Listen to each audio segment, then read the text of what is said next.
ब्राह्मण पत्नी बोली, हे गिरिराज किशोरी, तुम प्रेम पूर्वक मेरा ये वचन सुनो। ये धर्म को बढ़ाने वाला, इहलोक और परलोक में भी आनंद देने वाला तथा श्रोताओं को भी सुख की प्राप्ति कराने वाला है। संसार में पतिव्रता नारी ही धन्य है, दूसरी कोई नहीं। वही विशेष रूप से पूजनीय होती है। पतिव्रता सब लोगों को पवित्र करने वाली और समस्त पाप राशि को नष्ट करने वाली है। हे शिवे, जो पति को परमेश्वर के समान मानकर प्रेम से उसकी सेवा करती है, वह इस लोक में संपूर्ण भोगों का उपभोग करके अंत में कल्याणमयी गति को पाती है। सावित्री, लोपामुद्रा, अरुंधति, शांडिली, शतरूपा, अनुसुईया, लक्ष्मी, स्वधा, सती, संज्ञा, सुमति, श्रद्धा, मैना और स्वाहा, ये तथा और भी बहुत सी स्त्रियां साध्वी कही गई हैं। यहाँ विस्तार में से उनका नाम नहीं लिया गया। मैं अपने पतिव्रत के बल से ही सब लोगों की पूजनीय तथा ब्रह्मा, विष्णु, शिव एवं मुनीश्वरों की भी माननीय हो गई हूँ। इसलिए तुम्हें अपने पति को भगवान शंकर की सदा सेवा करनी चाहिए। वे दीन दयालु, सबके सेवनीय और सत्पुरुषों के आश्रय हैं। श्रुतियों और स्मृतियों में पतिव्रता धर्म को महान बताया गया है। इसका जैसा श्रेष्ठ बताया जाता है वैसा दूसरा धर्म नहीं है, ये निश्चय पूर्वक कहा जा सकता है। पतिव्रत धर्म में तत्पर रहने वाली ही अपने प्रिय पति के भोजन कर लेने के उपरांत ही भोजन करे। शिवे, जब पति खड़ा हो तब साध्वी स्त्री को भी खड़ा ही रहना चाहिए। शुद्ध बुद्धि वाली साध्वी स्त्री प्रतिदिन अपने पति के सो जाने पर सोए और उसके जागने से पहले ही जग जाए। वह छल कपट छोड़कर सदा उसके लिए हितकर कार्य ही करे। शिवे, साध्वी स्त्री को चाहिए कि जब तक वस्त्राभूषणों से विभूषित ना हो तब तक वे अपने पति की दृष्टि के सम्मुख न लाए। यदि पति किसी कार्य से परदेश में गया हो तो उन दिनों उसे कदापि श्रृंगार नहीं करना चाहिए। पतिव्रता स्त्री कभी पति का नाम ना ले। पति के कटु वचन कहने पर भी वे बदले में बड़ी बात ना कहे। पति के बुलाने पर घर के सारे कार्य छोड़कर तुरंत उसके पास चली जाए और हाथ जोड़ प्रेम से मस्तक झुकाकर पूछे, नाथ, किस लिए इस दासी को बुलाया है? मुझे सेवा के लिए आदेश देकर अपनी कृपा से अनुग्रहित कीजिए। फिर पति जो भी उसे आदेश दे उसका वे प्रसन्न हृदय से पालन करे और वह घर के दरवाजे पर देर तक खड़ी ना रहे, दूसरे के घर ना जाए, कोई गोपनीय बात जानकर एक के सामने उसे प्रकाशित ना करे। पति के बिना कहीं ही उसके लिए पूजन सामग्री स्वयं जुटा दे तथा उनके हित साधन के यथोचित अवसर की प्रतीक्षा करती रही। पति की आज्ञा के लिए बिना कहीं तीर्थ यात्रा पर भी ना जाए। लोगों की भीड़ से भरी हुई सभा या मेले आदि के उत्सवों को मेला इत्यादि के उत्सवों को देखना वे दूर से ही त्याग दें। जिस नारी को तीर्थ यात्रा का फल पाने की इच्छा हो उसे अपने पति का चरणोदक पीना चाहिए। उसके लिए उसी में सारे तीर्थ और क्षेत्र हैं, इसमें संशय नहीं है। पतिव्रता नारी पति के उच्छिष्ट अन्न आदि को परम प्रिय भोजन मानकर ग्रहण करे और पति जो कुछ दे उसे महाप्रसाद मानकर शिरोधार्य करे। देवता, पितृ, अतिथि, सेवक वर्ग, गौ और भिक्षु समुदाय के लिए अन्न का भाग दिए बिना कदापि भोजन ना करे। पतिव्रत धर्म में तत्पर रहने वाली गृह देवी को चाहिए कि वह घर की सामग्री को संयत एवं सुरक्षित रखे, गृह कार्य में कुशल हो, सदा प्रसन्न रहे और खर्च की ओर से हाथ खींची रहे। पति की आज्ञा लिए बिना उपवास व्रत आदि न करे, अन्यथा उसे उसका कोई फल नहीं मिलता और वे परलोक में नरकगामिनी होती है। पति सुखपूर्वक बैठा हो या इच्छानुसार क्रिया विनोद अथवा मनोरंजन में लगा हो, उस अवस्था में कोई आंतरिक कार्य आ पड़े तो भी पतिव्रता स्त्री अपने पति की कदापि ना उठाए। पति नपुंसक हो गया हो, दुर्गति में पड़ा हो, रोगी हो, बूढ़ा हो, सुखी हो अथवा दुखी हो, किसी भी दशा में नारी अपने उस एकमात्र पति का उल्लंघन ना करे। रजस्वला होने पर वह 3 रात्रि तक पति को अपना मुख ना दिखाए, अर्थात उससे अलग ही रहे। जब तक स्नान करके शुद्ध ना हो जाए तब तक अपनी कोई बात भी वे पति के कानों में ना पड़ने दे। अच्छी तरह स्नान करने के पश्चात सबसे पहले वे अपने पति के मुख का दर्शन करे, दूसरे किसी का मुख कदापि ना देखे अथवा मन ही मन पति का चिंतन करके सूर्य का दर्शन करे। पति की आयु बढ़ाने की अभिलाषा रखने वाली पतिव्रता नारी हल्दी, रोली, सिंदूर, काजल आदि, चोली, पान, मांगलिक आभूषण आदि, केशों का संवारना, चोटी गूंथना तथा हाथ कान के आभूषण, इन सबको अपने शरीर से दूर ना करें। धोबिन, छिनाल या उल्टा, सन्यासिनी और भाग्यहीना स्त्रियों से वे कभी अपनी सखी ना बनाए। उन्हें पति से द्वेष रखने वाली स्त्री का वे कभी आदर ना करे। वही अकेली ना खड़ी हो, कभी नंगी होकर ना नहाए। सती स्त्री ओखली, मूसल, झाड़ू, सिल, जात और द्वार के चौखट के नीचे वाली लकड़ी पर कभी ना बैठे। मैथुन काल के सिवा और किसी समय भी अपने पति के सामने धृष्टता ना करे। जिस जिस वस्तु में पति की रुचि हो उसमें वे स्वयं भी प्रेम करे। पतिव्रता देवी सदा पति का हित चाहने वाली होती है। वे पति के हर्ष में हर्ष माने, पति के मुख पर विषाद की छाया देख स्वयं भी विषाद में डूब जाए तथा वे प्रियतम पति के प्रति ऐसा बर्ताव करे जिससे वे उन्हें प्यारी लगे। पुण्यात्मा पतिव्रता स्त्री संपत्ति और विपत्ति में भी पति के लिए एक सी रहे, अपने मन में कभी विकार न आने दे और सदा धैर्य धारण किए रहे।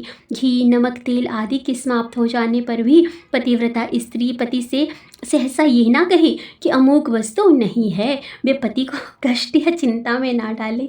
देवेश्वरी पतिव्रता नारी के लिए एकमात्र पति ही ब्रह्मा, विष्णु और शिव से भी अधिक माना गया है। इसके लिए अपना पति शिवरूप ही है। जो पति की आज्ञा का उल्लंघन करके व्रत और उपवास आदि के नियम का पालन करती है वे पति की आयु हर लेती है और मरने पर नरक में जाती है। जो स्त्री पति के कुछ कहने पर क्रोधपूर्वक कठोर उत्तर देती है वे गांव में कुतिया और निर्जन वन में सियारन होती है। नारी पति से ऊंचे आसन पर न बैठे, दुष्ट पुरुष के निकट न जाए और पति से कभी कातर वचन न बोले, किसी की निंदा ना करे, कलह को दूर से ही त्याग दे, गुरुजनों के निकट ना तो उच्च स्वर से बोले और ना हंसे। जो बाहर से पति को आते देख तुरंत अन्न, जल, भोज्य वस्तु, पान और वस्त्र आदि से उनकी सेवा करती है, उनके दोनों चरण दबाती है, उनसे मीठे वचन बोलती है तथा प्रियतमा के खेद को दूर करने वाले अन्य अन्य उपायों से प्रसन्नता पूर्वक उन्हें संतुष्ट करती है, उसने मानो तीनों लोगों को तृप्त एवं संतुष्ट कर दिया। पिता, भाई और पुत्र परिमित सुख देते हैं परंतु पति असीम सुख देता है। अतः नारी को सदा अपने पति का पूजन, आदर, सत्कार करना चाहिए। पति ही देवता है, पति ही गुरु है और पति ही धर्म, तीर्थ एवं व्रत है। इसलिए सबको छोड़कर एकमात्र पति की ही आराधना करनी चाहिए। जो दुर्बुद्धि नारी अपने पति को त्याग कर एकांत में विचरती है वे वृक्ष के खोखले में शयन करने वाली क्रूर उल्लू की होती है। जो पराये पुरुष को कटाक्षपूर्ण दृष्टि से देखती है वे एंचा तानी देखने वाली होती है। जो पति को छोड़कर अकेले मिठाई खाती है वे गांव में सुअरी होती है अथवा बकरी होकर अपनी ही विष्ठा खाती है।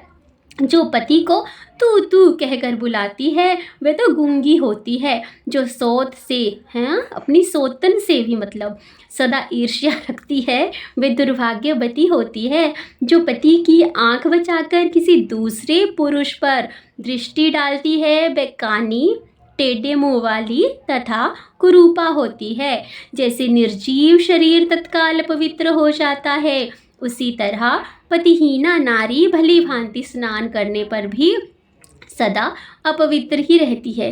लोक में वे माता धन्य है, वे जन्मदाता पिता धन्य है तथा वे पति भी धन्य ही है जिसके घर में ऐसी स्त्री वास करती है। पर बताइए ऐसा कौन सा घर होगा जिस घर में ऐसी स्त्री आज के इस समय में होगी? ये प्रश्न मेरे मन में उठ रहा है। पतिव्रता के पुण्य से पिता, माता और पति के कुलों की 3-3 पीढ़ियों के लोग स्वर्गलोक में सुख भोगते हैं। जो दुराचारिणी स्त्रियां अपना शील भंग कर देती हैं वह तो अपने माता पिता और पति तीनों के कुलों को ही नीचे गिराती हैं। हे भगवान, तथा इस लोक और परलोक में भी दुख को भोगती हैं। पतिव्रता का पैर जहाँ जहाँ पृथ्वी का स्पर्श करता है वहाँ वहाँ की भूमि पाप हारिणी तथा परम पावन बन जाती है। भगवान सूर्य, चंद्रमा तथा वायुदेव भी अपने आप को पवित्र करने के लिए ही पतिव्रता का स्पर्श करते हैं और किसी दृष्टि से नहीं। जल भी सदा पतिव्रता का स्पर्श करना चाहता है और उसका स्पर्श करके वे अनुभव करता है कि आज मेरी जड़ता का नाश हो गया तथा आज मैं दूसरों को पवित्र करने वाला बन गया। भार्या ही गृहस्थाश्रम की जड़ है, भार्या ही सुख का मूल है, भार्या से ही धर्म के बल की धर्म के फल की प्राप्ति होती है तथा भार्या ही संतान की वृद्धि में कारण है। क्या घर घर में अपने रूप और लावण्य पर गर्व करने वाली स्त्रियां नहीं हैं, परंतु पतिव्रता स्त्री तो विश्वनाथ शिव के प्रति भक्ति होने से ही प्राप्त होती है। भार्या से इस लोक और परलोक दोनों पर विजय पाई जा सकती है। भार्याहीन पुरुष देवयज्ञ, पितृयज्ञ और अतिथि यज्ञ करने का अधिकारी नहीं होता। वास्तव में गृहस्थ वही है जिसके घर में ऐसी पतिव्रता स्त्री है। दूसरी स्त्री तो पुरुष को उसी तरह अपना ग्रास बनाती है जैसे जरावस्था एवं राक्षसी। जैसे गंगा स्नान करने से शरीर पवित्र होता है, उसी प्रकार पतिव्रता स्त्री का दर्शन करने मात्र से सब कुछ पावन हो जाता है। पति को भी इष्ट देव मानने वाली सती नारी और गंगा में कोई भेद नहीं है। पतिव्रता और उसके पतिदेव उमा और महेश्वर के समान हैं। अतः विद्वान मनुष्य उन दोनों का पूजन करे।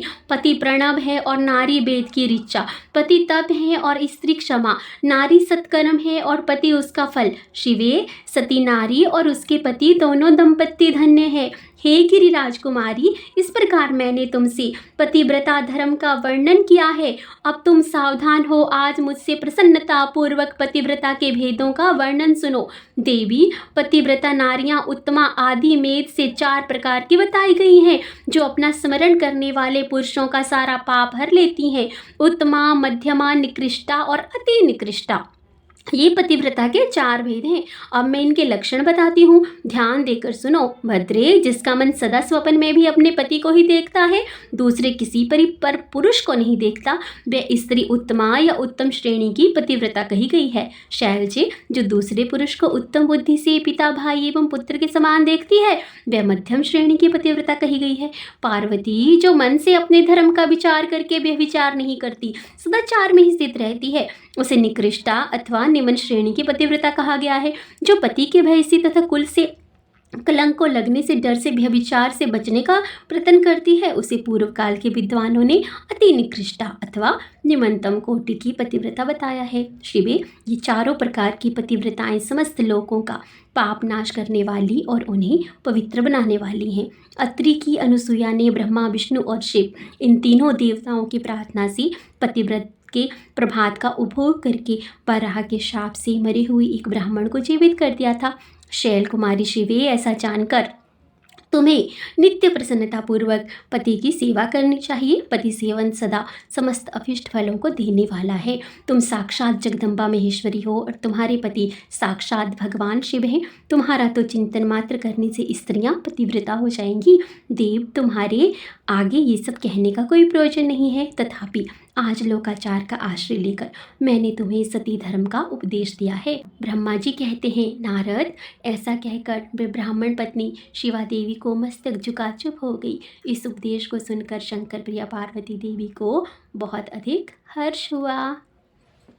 ब्रह्मा जी कहते हैं, नारद, ब्रह्माणी ने देवी पार्वती को पतिव्रत की शिक्षा देने के पश्चात मैना को बुलाकर कहा, महारानी जी, अब अपनी पुत्री की यात्रा कराइए, इसे विदा कराइए। तब बहुत अच्छा कह करके प्रेम के वशीभूत होकर फिर धैर्य धारण करके उन्होंने काली को बुलाया और उसके वियोग के भय से व्याकुल होकर बेटी को बार बार गले से लगाकर अत्यंत उच्च स्वर से रोने लगी। फिर पार्वती भी करुणाजनक बात कहती हुई जोर जोर से रो पड़ी। मैना और शिवा दोनों ही विरह शोक से पीड़ित हो मूर्छित हो गई। पार्वती के रोने से देव पत्नियां भी अपनी सुध-बुध खो बैठी। सारी स्त्रियां वहां रोने लगी। वे सबकी सब अचेत सी हो गई। उस यात्रा के समय परम प्रभु साक्षात योगीश्वर शिव भी रो पड़े। फिर दूसरा तो भला कौन ही चुप रह सकता था। इस समय अपने समस्त पुत्रों, मंत्रियों और उत्तम ब्राह्मणों के साथ हिमालय शीघ्र वहां आ पहुंचे और मोहवश अपनी बच्ची को हृदय से लगाकर रोने लगे। बेटी, तुम मुझे छोड़कर कहाँ चली जा रही हो? ऐसा कहकर सारे जगत को सुनना मानते हुए वे बार बार विलाप करने लगे। तब ज्ञानियों में श्रेष्ठ पुरोहित ने अन्य ब्राह्मणों के सहयोग से कृपापूर्वक अव्यात्म विद्या का उपदेश देते हुए सबको सुखद रीति से समझाया। पार्वती ने भक्ति भाव से माता पिता तथा गुरु को प्रणाम किया। वे महामाया होकर भी लोकाचारवश बार बार रो उठती थी। पार्वती के रोने से ही सब स्त्रियां रोने लगती थी। माता मैना तो बहुत रोई, भौजाइयाँ भी रोने लगी। सभी दशा भाइयों की भी यही दशा थी। शिवा की माँ, भाभियाँ तथा अन्य युवतियाँ बार बार रोदन करने लगी।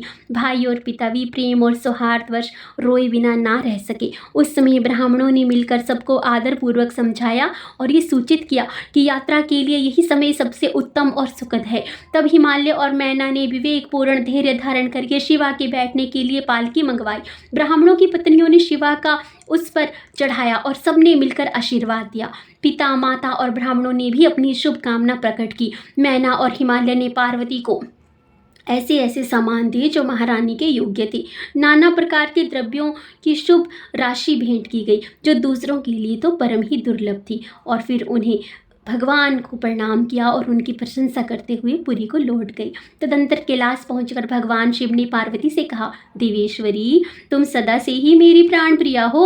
तुम्हें लीला पूर्वक इस बात की याद दिला रहा हूँ। तुम्हें पूर्व जन्म की बातों का स्मरण है, अतः मेरे और अपने नित्य संबंध का यदि तुम्हें स्मरण हो तो बताओ। अपने प्राणनाथ महेश्वर की ये बात सुनकर शंकर की नित्य प्रिया पार्वती मुस्कुराती हुई बोली, हे प्राणेश्वर, मुझे सब बातों के स्मरण है, किंतु इस समय तो आप चुप ही रहिए और इस अवसर के अनुरूप जो कार्य हो उसी को शीघ्र पूर्ण कीजिए। ब्रह्मा जी कहते हैं, नारद प्रिया पार्वती के सैकड़ों सुधाधाराओं के समान मधुर वचन को सुनकर लोकाचार परायण भगवान विश्वनाथ बड़े प्रसन्न हुए। उन्होंने बहुत सी सामग्रियां एकत्र करके नारायण आदि देवताओं को भांति भांति के मनोहर भोज्य वस्तुएं खिलाई। इसी समय अपने विवाह में पधारे हुए दूसरे लोगों को भी भगवान शंकर ने प्रेम पूर्वक सुमधुर रस से युक्त नाना प्रकार का अन्न भोजन कराया। भोजन करने के पश्चात उन सब देवताओं ने नाना रत्नों से विभूषित हो अपनी स्त्रियों और सेवक गणों के साथ आकर प्रभु चंद्रशेखर को प्रणाम किया। फिर प्रिय वचनों द्वारा प्रसन्नता पूर्वक उनकी स्तुति एवं परिक्रमा करके शिव विवाह की प्रशंसा करते हुए वह सब लोग अपने अपने धाम को चले गए। तात, इस प्रकार मैंने परम मंगलमय शिव विवाह का वर्णन किया। ये शोक नाशन, आनंददायक तथा धन और आयु की वृद्धि करने वाला है। जो पुरुष भगवान शिव और शिवा के में मन लगाकर पवित्र हो प्रतिदिन इस प्रसंग को सुनता अथवा नियम पूर्वक दूसरों को सुनाता है या महाशिवरात्रि के दिन इस स्तोत्र को सुनता है, इसका पाठ करता है, वह शिवलोक को प्राप्त कर लेता है। ये अद्भुत आख्यान कहा गया जो मंगल का आवास स्थान है। ये संपूर्ण विघ्नों को शांत करके समस्त रोगों का नाश करने वाला है। इसके द्वारा स्वर्ग, यश, आयु तथा पुत्र और पौत्रों की प्राप्ति होती है। ये संपूर्ण कामनाओं को पूर्ण करता हुआ इस लोक में भोग देता और परलोक में मोक्ष प्रदान करता है। इस शुभ प्रसंग को सुनने से अपमृत्यु का क्षमन हो जाता है और परम शांति की प्राप्ति होती है। ये समस्त दुस्वप्नों का नाशक तथा बुद्धि एवं विवेक आदि का साधक है। अपने शुभ की इच्छा रखने वाले लोगों को शिव संबंधी सभी उत्सवों में प्रसन्नता के साथ प्रयत्न पूर्वक इसका पाठ करना चाहिए। ये भगवान शिव को संतोष प्रदान करने वाला है। विशेषतः देवता आदि की प्रतिष्ठा के समय तथा शिव संबंधी सभी कार्यों के प्रसंग में प्रसन्नता पूर्वक इसका पाठ करना चाहिए अथवा पवित्र हो शिव पार्वती के इस कल्याणकारी चरित्र का श्रवण करना चाहिए। ऐसा करने से समस्त कार्य सिद्ध होते हैं। ये सत्य है, सत्य है, सत्य है, इसमें किसी भी प्रकार का कोई संशय नहीं है। तो आज हमने महाशिवरात्रि के उपलक्ष्य में सुना शिव विवाह का ये संवाद। तो आशा करती हूँ कि आपको पसंद आया होगा और जो भी मुझसे त्रुटियाँ हुई हैं उच्चारण में उसके लिए मैं क्षमा प्रार्थी हूँ। मैंने पहले ही कहा था मेरा स्वास्थ्य उत्तम नहीं है, तो आवाज़ भी आज तो बस क्या ही मैं बोलूँ, मुझे पता है कि बहुत ही ख़राब मेरी वाणी आज की इस वीडियो में आई हुई है। फिर भी जिन भी शिव भक्तों ने इसे सुना है उन्हें मैं कोटि कोटि बारंबार प्रणाम करती हूँ और उन्हें धन्यवाद देती हूँ सुनने के लिए। तो इसी के साथ हम मिलेंगे कल एक और नए विषय के साथ, एक और नई जानकारी के साथ। तब तक आप सभी अपना और अपनों का ख्याल रखिए और भगवान भोलेनाथ और पार्वती माँ से बस यही प्रार्थना है कि आपके परिवार को वे सदैव सुखी रखें। तो बोलिए हर हर महादेव, हर हर महादेव।